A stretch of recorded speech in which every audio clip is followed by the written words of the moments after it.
ओम अथातो ब्रह्म जिज्ञासा ओम।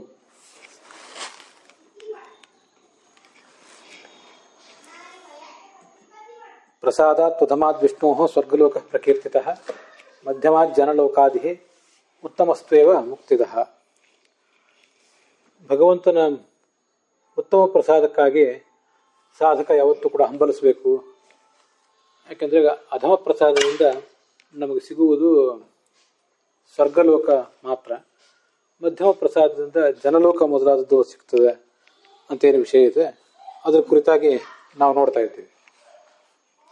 ಅದರಲ್ಲಿ ಆ ಮಧ್ಯಮ ಪ್ರಸಾದದಿಂದ ಜನಲೋಕ ಆದಿಗಳು ಸಿಗ್ತವೆ ಅಂತ ಏನು ಉಲ್ಲೇಖ ಇದೆ. ಆ ಜನಲೋಕ ಆದಿ ಅಂದರೆ ಯಾವುದ್ಯಾವುದು, ಮತ್ತು ಮಹರ್ಲೋಕವನ್ನು ಇಟ್ಕೊಳ್ಳೋದು, ಮಹರ್ಲೋಕವನ್ನು ನಮಗೆ ತಿಳಿಸುವಂಥ ಶಬ್ದ ಯಾವುದು ಅನ್ನೋದನ್ನೆಲ್ಲ ನಾವು ನೋಡ್ತಾ ಇದ್ದೀವಿ. ಅಲ್ಲಿ ರಾಘವೇಂದ್ರ ಸ್ವಾಮಿಗಳ ಟಿಪ್ಪಣಿಗೆ ಅನುಸಾರವಾಗಿ ಅವರು ಎಲ್ಲವನ್ನೂ ಸಂಗ್ರಹ ಮಾಡಿರುವುದರಿಂದ ನಾವು ನೋಡ್ತಾ ಇದ್ದೀವಿ. ಈಗಾಗಲೇ ಏಕೆ ಅಂತನ್ನುವಂಥ ಒಂದು ಅಭಿಪ್ರಾಯ ನಾವು ನೋಡಿದ್ದೀವಿ. ಇನ್ನು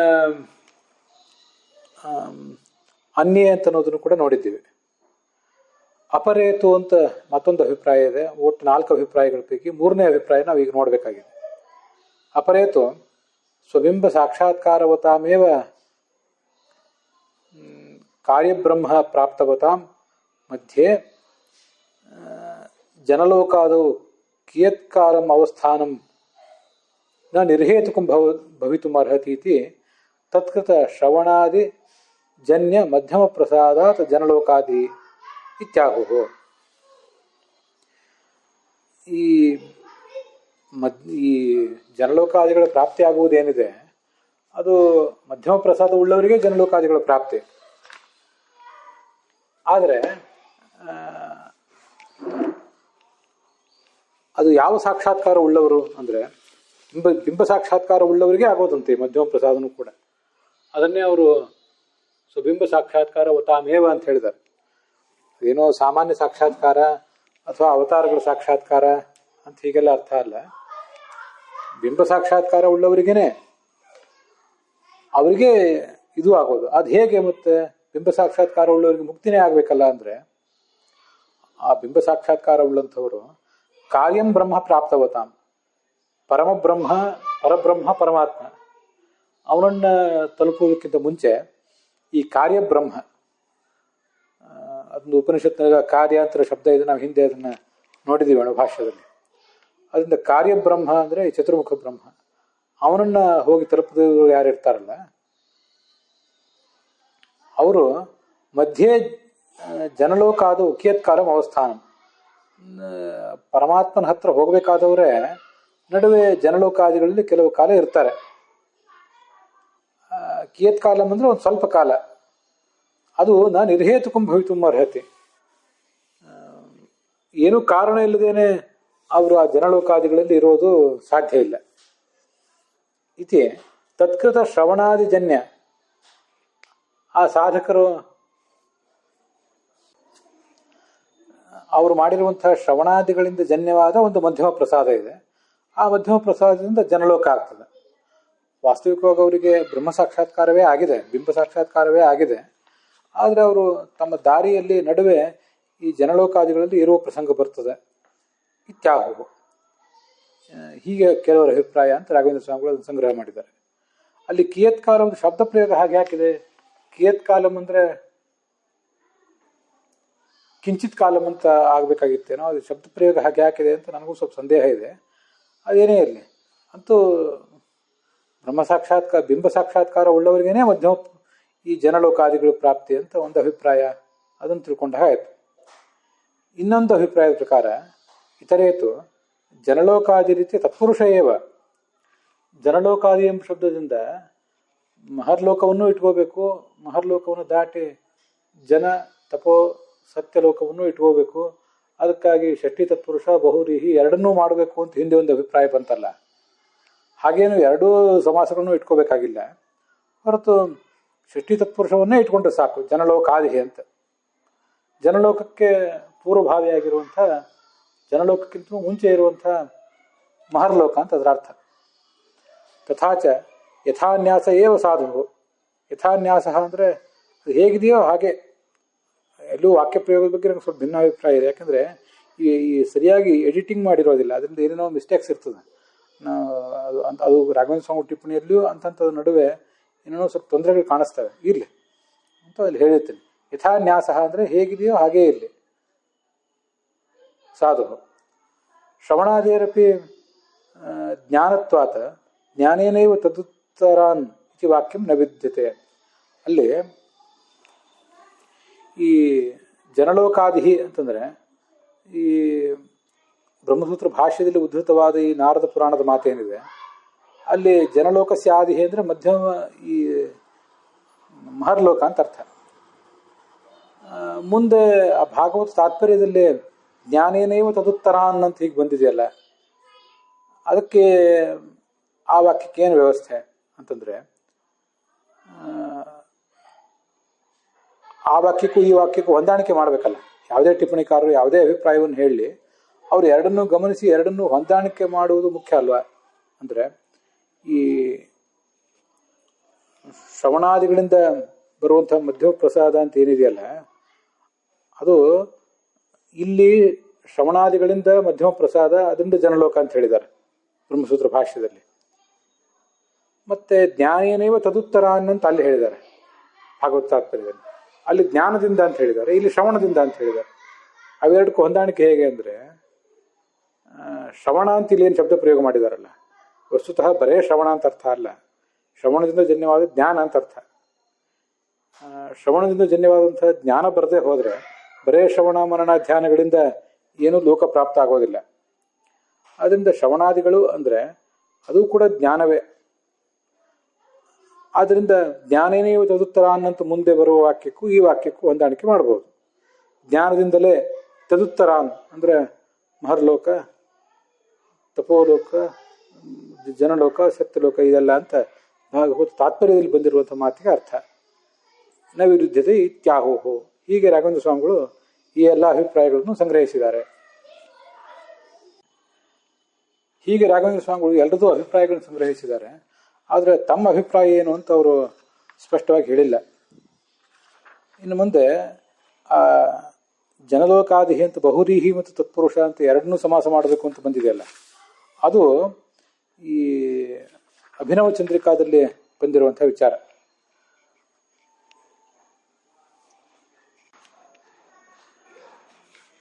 ಹನ್ನೊಂದನೇ ಸ್ಕಂದದಲ್ಲಿ 24ನೇ ಅಧ್ಯಾಯದಲ್ಲಿ 14ನೇ ಶ್ಲೋಕ ಹೊಂದಿದೆ.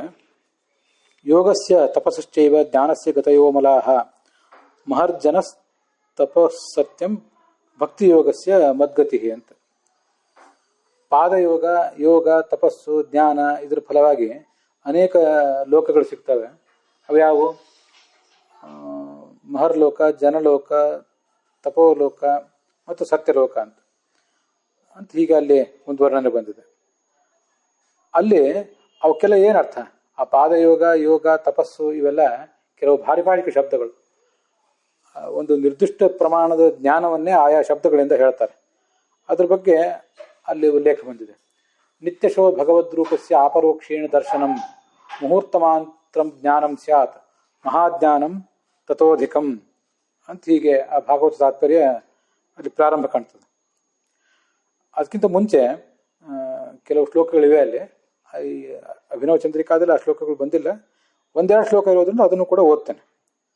ಮಹಾರಾದೀನಾಮಪಿ ಭಕ್ತಿಯೋಗ ಅಪೇಕ್ಷಿತ ಏವ ಆಧಿಕ್ಯೇನ ಅಪೇಕ್ಷಿತತ್ವಾತ್ ಭಕ್ತಿಯೋಗಸ್ಯ ಮದ್ಗತಿ ಇತ್ಯುಕ್ತಂ. ಇದು ಭಾಷ್ಯವಾಕ್ಯ ಆಚಾರ್ಯರು. ಮಹಾರಾಜಿ ಲೋಕವನ್ನು ಪಡಿಬೇಕಾದರೂ ಕೂಡ ಭಕ್ತಿಯೋಗ ಅಂತ ಅನ್ನೋದು ಬೇಕೇ ಬೇಕು.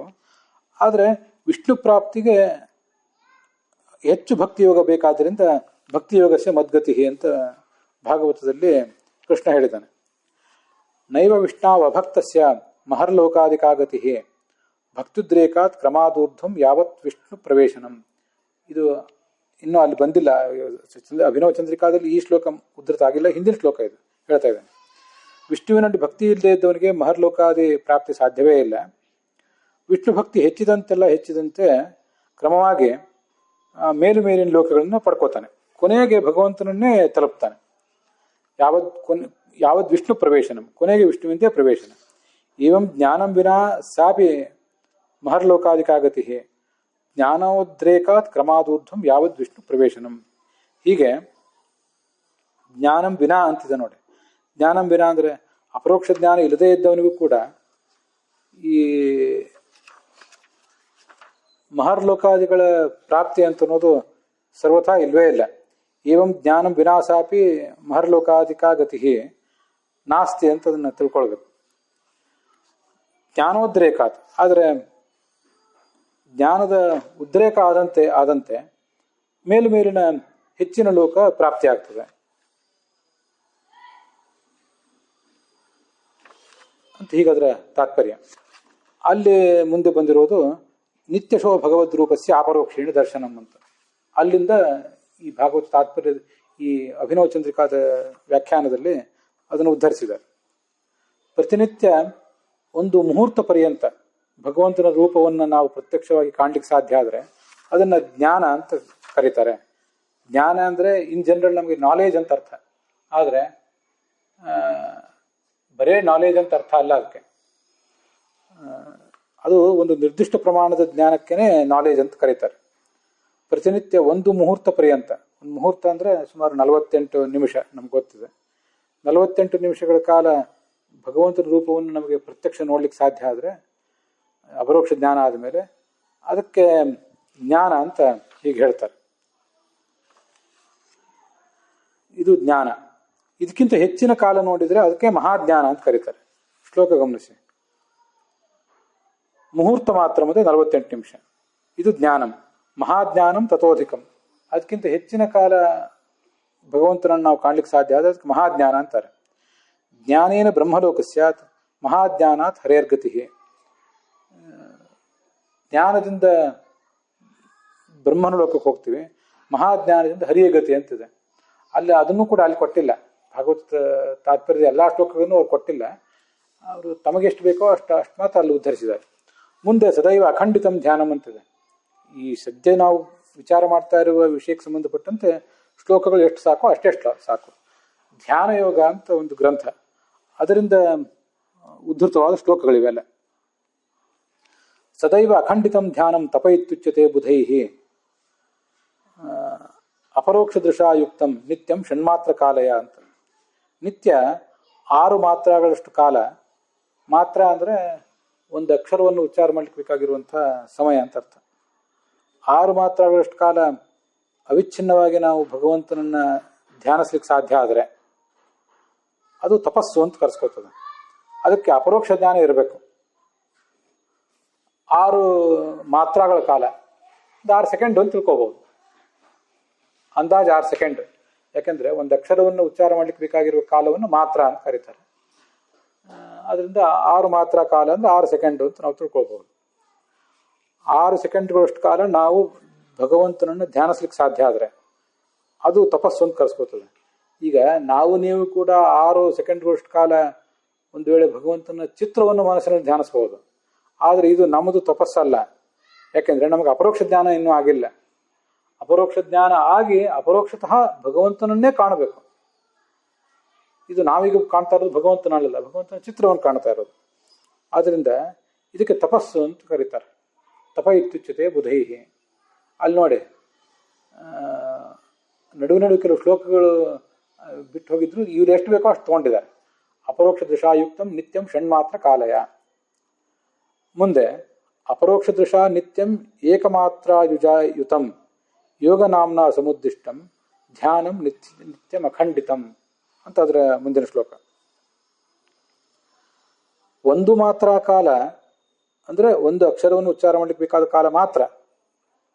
ಇದು ಸ್ವಲ್ಪ ಕಡಿಮೆ ಆಯ್ತಿತ್ತು. ಭಗವಂತನ ಧ್ಯಾನವನ್ನು ನಾವು ಮಾಡಿದರೆ ಅದಕ್ಕೆ ಯೋಗ ಅಂತ ಕರೀತಾರೆ. ಅದು ಕೂಡ ಅಪರೋಕ್ಷ ಜ್ಞಾನದಿಂದ ಕೂಡಿದ್ದಾಗಿರ್ಬೇಕು.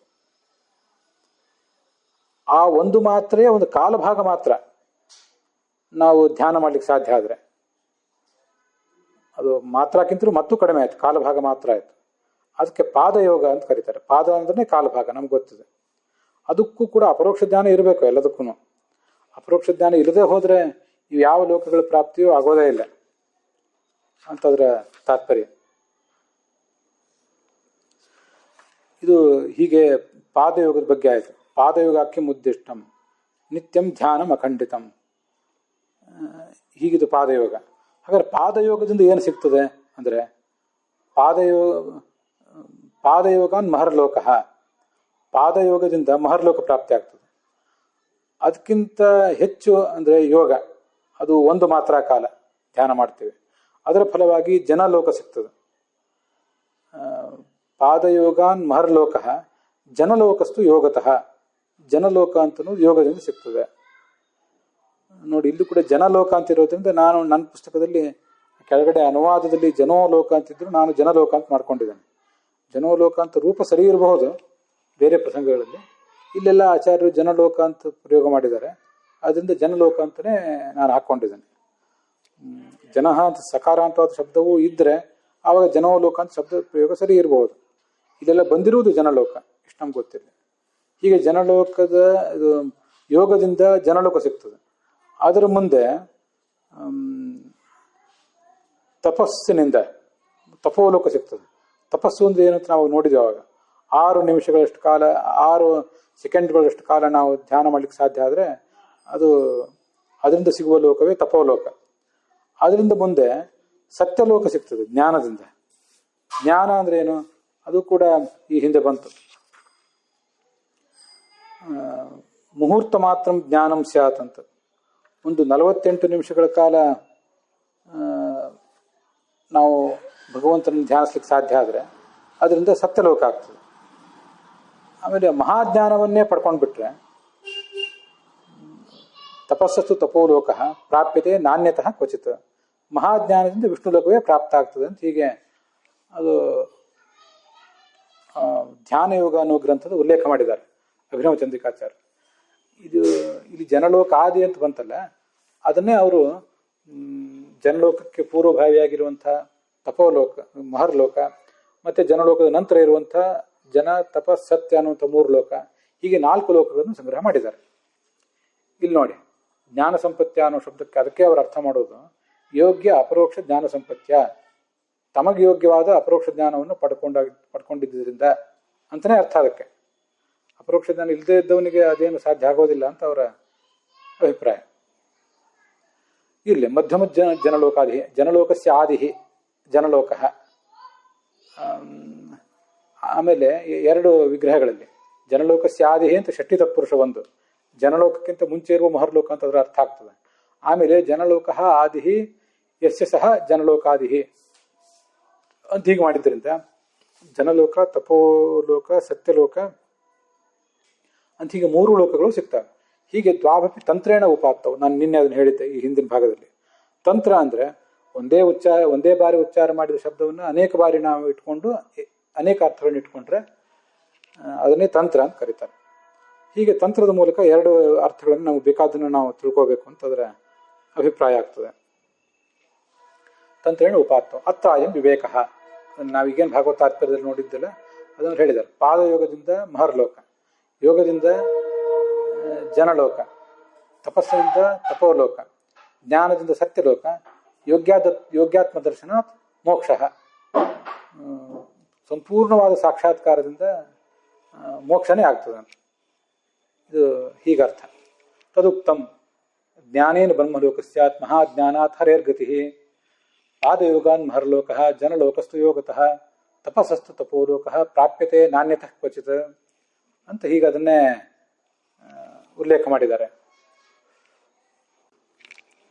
ಶ್ರೀನಿವಾಸ ತೀರ್ಥರು ಜನಲೋಕಸ್ಯ ಆದಿ ಇತಿ ಮಹರ್ಲೋಕ ಏವ ಗ್ರಾಹ್ಯ, ಜನಲೋಕಕ್ಕೆ ಪೂರ್ವಭಾವಿಯಾಗಿರುವಂಥ ಮಹರ್ಲೋಕವನ್ನೇ ಜನಲೋಕಾದಿ ಎಂಬ ಶಬ್ದವನ್ನು ತಿಳ್ಕೊಳ್ಬೇಕು. ನ ಜನಲೋಕ ತಪೋಲೋಕಾದಿ, ಹೊರತು ಜನಲೋಕ ತಪೋಲೋಕ ಸತ್ಯಲೋಕವನ್ನು ಇಟ್ಕೋಬಾರ್ದು ಅಂತ ಅವರು ಹೀಗೆ ಅದನ್ನು ವಿವರಿಸಿದ್ದಾರೆ. ಆ ಜನಾನ್ನ ಜನಿರ್ಭುವಿ ಇತಿ ಜನಲೋಕಾದೇಹೇ ಅಪುನರಾವೃತ್ತಿ ಲೋಕತ್ವಾದಿತಿ ಧ್ಯೇಯಂ. ಆ ಜನಾನ್ನ ಜನಿರ್ಭುವಿ ಅಂತ ಗೀತಾ ಪ್ರಸ್ಥಾನದಲ್ಲಿ 8ನೇ ಅಧ್ಯಾಯದ 16ನೇ ಶ್ಲೋಕ ಹೊಂದಿದೆ. ಆ ಬ್ರಹ್ಮ ಭುವನಾಲೋಕ ಅಂತ ಅಲ್ಲಿ ಬಂದಿರುವ ಶ್ಲೋಕಕ್ಕೆ ಅನುಗುಣವಾಗಿ ಅಲ್ಲೊಂದು ಆಚಾರ್ಯ ಭಾಷೆ ಏನು ಬರೆದಿದ್ದಾರೆ ಅದಕ್ಕೆ ಅನುಗುಣವಾಗಿ ಹೀಗೆ ಅರ್ಥ ಮಾಡಬೇಕು ಅಂತ ಅವ್ರ ತಾತ್ಪರ್ಯ. ಅಲ್ಲಿ ಏನು ಬಂದಿದೆ ಅನ್ನೋದನ್ನ ಹೀಗೆ ಹೇಳ್ತೇನೆ. ಆ ಬ್ರಹ್ಮ ಭವನಾಲೋಕಾ ಪುನರಾವರ್ತಿನೋರ್ಜುನ ಮಾಮುಪೇತ್ಯತು ಕೌಂತೆಯ ಪುನರ್ಜನ್ಮನ ವಿದ್ಯತೆ ಅಂತ ಆ 8ನೇ ಅಧ್ಯಾಯದ 16ನೇ ಶ್ಲೋಕ. ಅದಕ್ಕೆ ಅರ್ಥ ನಾವು ಅಷ್ಟು ತಿಳಿದಷ್ಟು ಸುಲಭವಾಗಿಲ್ಲ, ಮೇಲ್ನೋಟದ ಅರ್ಥ ಇಟ್ಕೊಳ್ಳಿಕ್ಕಾಗೋದಿಲ್ಲ. ಭಾಷ್ಯಕ್ಕೆ ಅನುಸಾರವಾಗಿ ಅದನ್ನ ಅರ್ಥ ತಿಳ್ಕೋಬೇಕು. ಮೇರು ಪರ್ವತದ ಮೇಲೆ ಒಂದು ಚತುರ್ಮುಖ ಬ್ರಹ್ಮನ ವಾಸಸ್ಥಾನ ಇದೆ.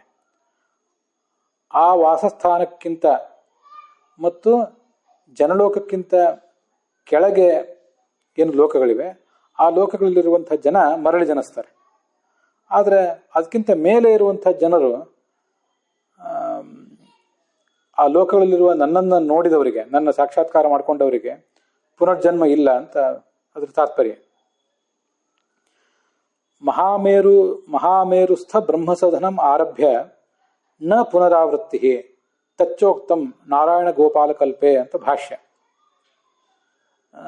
ಆ ನಾರಾಯಣ ಗೋಪಾಲ ಕಲ್ಪದ ಶ್ಲೋಕವೇ ಇಲ್ಲಿ ಬಂದಿರೋದು ಶ್ರೀನಿವಾಸ ತೀರ್ಥರ ಟಿಪ್ಪಣಿಯಲ್ಲಿ. ಆಮೇರು ಬ್ರಹ್ಮಸದನಾತ್ ಆಜನಾನ್ನ ಜನಿರ್ಭುವಿ ತಥಾಪ್ಯಭಾವ ಸರ್ವತ್ರ ಪ್ರಾಪ್ಯೈವ ವಸುದೇವಜಂ ಇತಿ. ಇದು ನಾರಾಯಣ ಗೋಪಾಲ ಕಲ್ಪ ಅಂತ. ಅದರ ಅಭಿಪ್ರಾಯ ಏನು, ಆಚಾರ್ಯರ ಭಾಷ್ಯವಾಕ್ಯದ ಅಭಿಪ್ರಾಯ ಏನು ಅಂದರೆ, ಮಹಾಮೇರು ಪರ್ವತದಲ್ಲಿರುವ ಬ್ರಹ್ಮಸದನವನ್ನು ಆರಂಭಿಸಿ, ಬ್ರಹ್ಮಸದನ ಅಂದರೆ ಬ್ರಹ್ಮನ ಅರಮನೆ, ಅದನ್ನು ಆರಂಭಿಸಿ ಮತ್ತು ಜನಲೋಕವನ್ನು ಆರಂಭಿಸಿ ಮುಂದಿನ ಉನ್ನತ ಸ್ಥಾನಕ್ಕೆ ಹೋದವರಿಗೆ ಮತ್ತೆ ಸಂಸಾರ ಪ್ರಾಪ್ತಿ ಇಲ್ಲ. ಅದನ್ನೇ ನಾರಾಯಣ ಗೋಪಾಲ ಕಲ್ಪ ಅನ್ನೋ ಗ್ರಂಥದಲ್ಲಿ ಹೇಳಿದ್ದಾರೆ. ಭೂಮಿಗೆ ಸಂಬಂಧಪಟ್ಟ ಲೋಕಗಳು, ಇವೆಲ್ಲ ಲೋಕಗಳು ಭೂಲೋಕದ ಸ್ತರದಲ್ಲಿ, ಭೂವರ್ಲೋಕದ ಸ್ತರದಲ್ಲಿ ಮತ್ತು ಅಂತರಿಕ್ಷ ಲೋಕದ ಸ್ತರದಲ್ಲಿ ಬೇರೆ ಬೇರೆ ಲೋಕಗಳು ಇರ್ತವೆ. ಅದರಲ್ಲಿ ಭೂಮಿಗೆ ಸಂಬಂಧಪಟ್ಟಂತಹ ಲೋಕಗಳಲ್ಲಿ ಮೇರು ಪರ್ವತದಲ್ಲಿರುವಂತಹ ಬ್ರಹ್ಮನ ಒಂದು ಮಂದಿರ ಮತ್ತು ಇನ್ನು ಭೂ ಸಂಪರ್ಕ ಇಲ್ಲದೆ ಇರುವಂತಹ ಮತ್ತೆ ಕೆಲವು ಲೋಕಗಳಿವೆ, ಇದರ ಮೇಲಿನ ಸ್ತರಗಳು. ಅಲ್ಲಿ ಜನಲೋಕ, ಇವುಗಳನ್ನು ಆರಂಭಿಸಿ ಮುಂದಿನ ಎಲ್ಲ ಸ್ಥಾನದಲ್ಲಿ ಇರುವವರಿಗೆ, ಅಂದರೆ ಅಲ್ಲಿ ಹೋದವರಿಗೆ ಪುನರ್ಜನ್ಮ ಇಲ್ಲ. ಅದು ಕೂಡ ಅಲ್ಲಿರುವಂತಹ ಭಗವಂತನನ್ನ ಹೊಂದಿದರೆ ಮಾತ್ರ, ಪ್ರಾಪ್ಯೈವ ವಸುದೇವಜಂ, ಅಲ್ಲಿರುವ ಪರಮಾತ್ಮನನ್ನು ಸಾಕ್ಷಾತ್ಕರಿಸಿಕೊಂಡ್ರೆ, ಅವನನ್ನು ಪಡೆದ್ರೆ ಮಾತ್ರ ಈ ಪುನರ್ಜನ್ಮದ ಅಭಾವ ಸಾಧ್ಯ. ಇದನ್ನು ಬಿಟ್ಟು ಉಳಿದವರೆಲ್ಲರಿಗೂ ಕೂಡ ಆ ಪುನರ್ಜನ್ಮ ಇದ್ದೇ ಇದೆ ಅಂತ ಅರ್ಥ. ಅದರ ಅಲ್ಲಿ ವಿಶೇಷ ಏನು, ಅಲ್ಲಿ ಬ್ರಹ್ಮಭವನ ಅಂತಿದೆಯಲ್ಲ, ಆ ಬ್ರಹ್ಮಭವನ ಲೋಕ ಅಂತ. ಅಲ್ಲಿ ಬ್ರಹ್ಮಭವನ ಅಂದರೆ ಸತ್ಯಲೋಕ ಅಂತ ಅರ್ಥ ಅಲ್ಲ. ಯಾಕಂದರೆ ಸತ್ಯಲೋಕಕ್ಕೆ ಹೋದರೆ ಮತ್ತೆ ಪುನರ್ಜನ್ಮ ಇಲ್ಲವೇ ಇಲ್ಲ, ಮತ್ತೆ ಜನ್ಮವೇ ಇಲ್ಲ. ಆದ್ದರಿಂದ ಬ್ರಹ್ಮಭವನ ಅಂದರೆ ಸತ್ಯಲೋಕಕ್ಕಿಂತಲೂ ಕೆಳಗೆ ಮೇರು ಪರ್ವತದಲ್ಲಿರುವಂಥ ಒಂದು ಬ್ರಹ್ಮ ಸದನ, ಅಂದರೆ ಬ್ರಹ್ಮನ ಮನೆ, ಅದೇ ಇಲ್ಲಿ ಬ್ರಹ್ಮಭವನ. ಲೋಕ ಬೇರೆ, ಆ ಲೋಕದಲ್ಲಿರುವಂಥ ಮನೆ ಬೇರೆ. ಆದ್ದರಿಂದ ಇಲ್ಲಿ ಬ್ರಹ್ಮಭವನ ಅಂದರೆ ಮೇರು ಪರ್ವತದಲ್ಲಿರೋ ಬ್ರಹ್ಮನ ಅರಮನೆ, ಅದೇ ಬ್ರಹ್ಮಭವನ. ಭೂಮಿಯಲ್ಲಿ ಈ ಸ್ಥಾನ ಇದೆ, ಭೂಮಿಯಲ್ಲೇ ಮೇರು ಪರ್ವತ ಇರೋದು. ಭೂಲೋಕ, ಭೂರ್ಲೋಕ, ಸ್ವರ್ಲೋಕ ಅಂತ ಹೀಗೇನಿದೆ, ಅದರಲ್ಲಿ ಭೂ ಸ್ತರದಲ್ಲಿ ಈ ಮೇರು ಪರ್ವತ ಇದೆ, ಅಲ್ಲಿ ಈ ಬ್ರಹ್ಮನ ಭವನ ಇದೆ. ಇದೊಂದು ಸ್ಥಾನ. ಮತ್ತೆ ಭೂಸಂಪರ್ಕ ಇಲ್ಲದೇ ಇರುವಂತಹ ಲೋಕಗಳು ಮತ್ತೆ ಕೆಲವು ಇದೆಯಲ್ಲ, ಅಲ್ಲಿ ಜನಲೋಕ, ಇವುಗಳಲ್ಲಿಯೂ ಮತ್ತು ಇದಕ್ಕಿಂತ ಉಚ್ಚವಾದ ಸ್ಥಾನಗಳಲ್ಲಿಯೂ ಇರುವ ಭಗವಂತನನ್ನು ಕಂಡ್ರೆ ಪುನರ್ಲೋಕ ಇಲ್ಲ. ಇದಕ್ಕಿಂತ ಕೆಳಗಿನ ಲೋಕಗಳಿಗೆ ಹೋದರೆ ಮರಳಿ ಭೂಮಿಗೆ ಬರಬೇಕಾಗ್ತದೆ ಅಂತ ಗೀತೆಯ ಅಭಿಪ್ರಾಯ. ಇದು ಶ್ರೀನಿವಾಸ ತೀರ್ಥರು ಆಜನಾನ್ನ ಜನಿರ್ಭುವಿ ಅಂತ ಅಲ್ಲೇನು ಹೇಳಿದಾರಲ್ಲ, ಹೀಗೆ ಜನಲೋಕಾದಿಗಳು ಪುನರಾವೃತ್ತಿ ಇಲ್ಲದ ಲೋಕಗಳು ಅಂತ ವರ್ಣನೆ ಮಾಡಿದ್ದಾರೆ. ಆದ್ದರಿಂದ ಇಲ್ಲಿ ಜನಲೋಕಾದಿ ಅಂದರೆ ಜನಲೋಕ, ತಪೋಲೋಕ, ಸತ್ಯಲೋಕ ಅಂತ ನಾವು ಅರ್ಥ ಇಟ್ಕೋಬಾರ್ದು. ಜನಲೋಕಾದಿ ಎಂಬ ಶಬ್ದದಿಂದ ಕೇವಲ ಮಹರ್ಲೋಕವನ್ನು ಮಾತ್ರ ಇಟ್ಕೊಳ್ಬೇಕು. ಮಹರ್ಲೋಕ ಅಂತ ಅನ್ನೋದು ಪುನರಾವೃತ್ತಿ ಇರುವಂಥ ಲೋಕ. ಆದ್ದರಿಂದ ಜನಲೋಕಾದಿ ಎಂಬ ಶಬ್ದದಿಂದ ಪುನರಾವೃತ್ತಿ ಇರುವಂತಹ ಮಹರ್ಲೋಕವನ್ನು ಮಾತ್ರ ತಿಳ್ಕೋಬೇಕು. ಅದರಿಂದ ಮುಂಚೆ ನಂತರ ಇರುವಂತಹ ಜನ, ತಪ, ಸತ್ಯ ಮೊದಲಾದ ಲೋಕಗಳು ಪುನರಾವೃತ್ತಿ ಇಲ್ಲದ ಲೋಕಗಳು. ಜನಲೋಕಾದೇಹೇ ಅಪುನರಾವೃತ್ತಿ ಲೋಕತ್ವಾತ್, ಪುನರಾವೃತ್ತಿ ಇಲ್ಲದ ಲೋಕಗಳವು. ಪುನರಾವೃತ್ತಿ ಇರುವ ಲೋಕ ಅಂದ್ರೆ ಮಹರ್ಲೋಕ ಅಂತ ಅರ್ಥ. ಆದ್ದರಿಂದ ಮಹರ್ಲೋಕ ಏವ ಅತ್ರ ಗ್ರಾಹ್ಯ. ಇದು ಶ್ರೀನಿವಾಸ ತೀರ್ಥರ ಅಭಿಪ್ರಾಯ. ಶ್ರೀನಿವಾಸ ತೀರ್ಥರ ಅಭಿಪ್ರಾಯದಂತೆ ಮಧ್ಯಮ ಪ್ರಸಾದದಿಂದ ಪುನರಾವೃತ್ತಿ ಇರುವ ಲೋಕವೇ ಸಿಗಬೇಕು, ಅದು ಮಹರ್ಲೋಕವೇ. ಅದು ಹೇಳಿ ಕೇಳಿ ಮಧ್ಯಮ ಪ್ರಸಾದವೇ ಆದ್ದರಿಂದ ಅದರಿಂದ ಪುನರಾವೃತ್ತಿ ಇಲ್ಲದೇ ಇರುವಂತಹ ಜನ, ತಪ, ಸತ್ಯ ಅನ್ನೋ 3 ಲೋಕಗಳು ಸಿಗಲಿಕ್ಕೆ ಸಾಧ್ಯ ಇಲ್ಲ. ಜನಲೋಕಾದೇಹೇ ಅಪುನರಾವೃತ್ತಿ ಲೋಕತ್ವಾತ್, ಅವು ಪುನರಾವೃತ್ತಿ ಇಲ್ಲದ ಲೋಕಗಳು. ಅದು ಆ ಜನಾನ್ನ ಜನಿರ್ಭುವಿ ಅಂತ ಮಾತಿನಲ್ಲಿ ಬಂದಿದೆ. ಆದ್ದರಿಂದ ಪುನರಾವೃತ್ತಿ ಇಲ್ಲದ ಲೋಕಗಳು ಕೇವಲ ಮಧ್ಯಮ ಪ್ರಸಾದದಿಂದ ದೊರೆಯುವುದು ಸಾಧ್ಯ ಇಲ್ಲ. ಅದಕ್ಕೆ ಇನ್ನೂ ಹೆಚ್ಚಿನ ಪ್ರಸಾದ ಬೇಕಾಗ್ತದೆ. ಇದು ಆ ಮಧ್ಯಮ ಪ್ರಸಾದದ ಯೋಗ್ಯತೆಯೇ ಅಷ್ಟೇ. ಆದ್ದರಿಂದ ಅದನ್ನು ಆ ಪ್ರಸಾದ ಯೋಗ್ಯತೆ ಅನ್ನೋಕ್ಕಿಂತ ಮಧ್ಯಮ ಪ್ರಸಾದವನ್ನು ಪಡೆದ ಜೀವನ ಸಾಧನೆ ಅಷ್ಟೇ ಆಗಿರ್ತದೆ. ಇನ್ನೂ ಕೂಡ ಪೂರ್ಣ ಪಕ್ವ ಆಗಿರೋದಿಲ್ಲ. ಆದ್ದರಿಂದ ಅವನು ಪುನರಾವೃತ್ತಿ ಇರುವ ಮಹರ್ಲೋಕಕ್ಕೆ ಹೋಗ್ತಾನೆ, ವಾಪಸ್ ಬರ್ತಾನೆ. ಹೊರತು ಅವನು ಪುನರಾವೃತ್ತಿ ಇಲ್ಲದ ಜನ ತಪೋಲೋಕಗಳಿಗೆ ಹೋಗೋದಿಲ್ಲ ಅಂತ ಅಭಿಪ್ರಾಯ. ರಾಘವೇಂದ್ರ ಸ್ವಾಮಿಗಳು ಹೀಗೆ ಎಲ್ಲರ ಅಭಿಪ್ರಾಯಗಳನ್ನು ಸಂಗ್ರಹಿಸಿದ್ದಾರೆ. ಆದರೆ ಅವರು ತಮ್ಮ ಅಭಿಪ್ರಾಯ ಏನು ಹೇಳಲಿಲ್ಲ ಅನ್ನೋದನ್ನು ಗಮನಿಸಿ ನಾವು ತಿಳ್ಕೊಳ್ಬೇಕಾದದ್ದು ಏನಂದರೆ, ಇದ್ರ ಬಗ್ಗೆ ಒಂದು ಗೊಂದಲ ಹಾಗೆ ಉಳಿತದೆ. ಅದನ್ನು ನಾವು ಪೂರ್ಣವಾಗಿ ನಿವಾರಿಸಿಕೊಳ್ಳೋದು ಕಷ್ಟ. ಅನುವಾದ ಮಾಡುವರು ಕೂಡ ಅದರಿಂದ ಅದನ್ನು ಒಂದೊಂದು ರೀತಿಯಲ್ಲಿ ಅನುವಾದ ಮಾಡಿರ್ತಾರೆ. ನಮ್ಮ ಗುರುಗಳು ಹರಿದಾಸ ಭಟ್ಟಾಚಾರ್ಯ ಕೂಡ ಅದನ್ನು ಅನುವಾದ ಮಾಡುವಾಗ ಇದ್ರ ಬಗ್ಗೆ ಒಂದು ವಿಮತಿ ಇದೆ ಅಂತ ಹೀಗೆ ಅಷ್ಟನ್ನೇ ಹೇಳಿದ್ದಾರೆ. ಸಾಮಾನ್ಯ ದರ್ಶನಾಲೋಕಾಹ ಮುಕ್ತಿ ಯೋಗ್ಯಾತ್ಮ ದರ್ಶನಾತ್, ಆ ಮಾತುಗಳನ್ನು ಅವರು ಉದ್ಧರಿಸಿದ್ದಾರೆ. ಅಲ್ಲಿಗೆ ಈ ಭಾಗ ಸಮಾಪ್ತ ಆಗಿದೆ. ಇದ್ರ ಬಗ್ಗೆ ವಾದಿರಾಡಿ ಸ್ವಾಮಿಗಳ ಅಭಿಪ್ರಾಯ, ಇನ್ನು ಕೆಲವು ವಿಷಯಗಳನ್ನು ನೋಡುವುದಿದೆ. ಅದನ್ನು ನಾಳೆ ದಿವಸ ನೋಡೋಣ.